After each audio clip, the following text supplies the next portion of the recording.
Now, on another matter, a good way to size up leaders at home and abroad is to look at how they treat borders.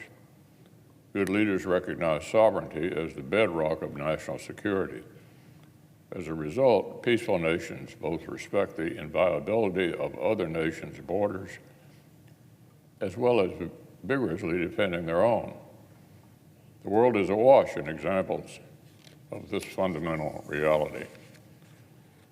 Putin has spent years trampling the sovereignty of his European neighbors, but the people of Ukraine are enduring occupation and torture and giving their lives to restore their homeland's lawful borders. Iran's network of proxies violates the sovereignty of Israel and its Arab neighbors with horrific terrorist bloodlust. But the people of Israel respond with unwavering resolve to restore security. President Xi is pouring unprecedented investments into Chinese military power with the express purpose of shattering a sovereign democracy and undermining regional order.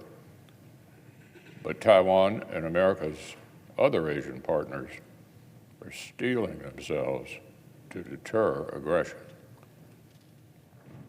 The United States has a direct interest in helping our friends maintain their sovereignty from Europe to the Middle East and to the Indo-Pacific.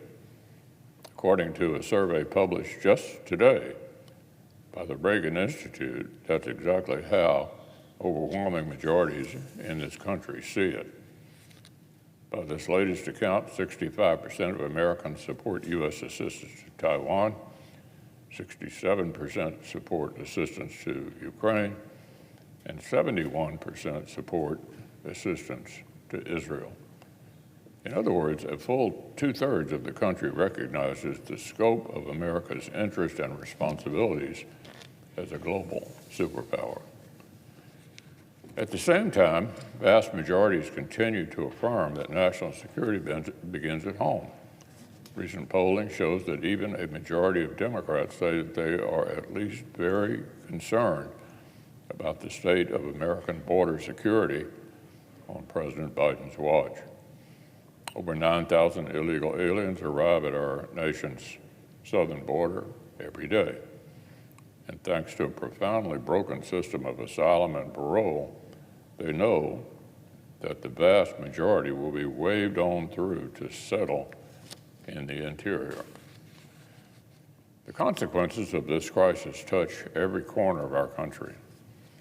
The overwhelming task facing Border Patrol personnel is drawing federal law enforcement personnel off of other important missions to help contend with the surging arrivals at ports of entry.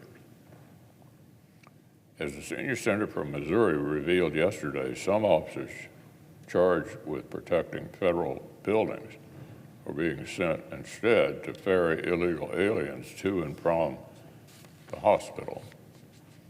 The vast stretches of border in between are seeing massive flows of lethal drugs like fentanyl on their way to poisoning Americans in states across the interior.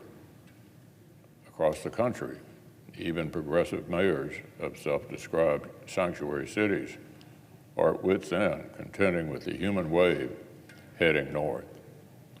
The Biden administration's failure to secure our southern border is an embarrassing and dangerous policy failure.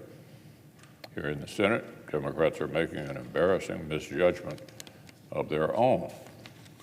The Democratic leader would like us to believe that the defense of sovereign borders is an urgent and noble cause when it takes place overseas, but extraneous distraction here at home. Some of our colleagues apparently think America can profess to stand for the rule of law without enforcing it on our own soil. The Senate has 2 weeks to pass supplemental legislation to meet urgent national security priorities. That means time is running out for our Democrat colleagues to recognize that national security begins here at home.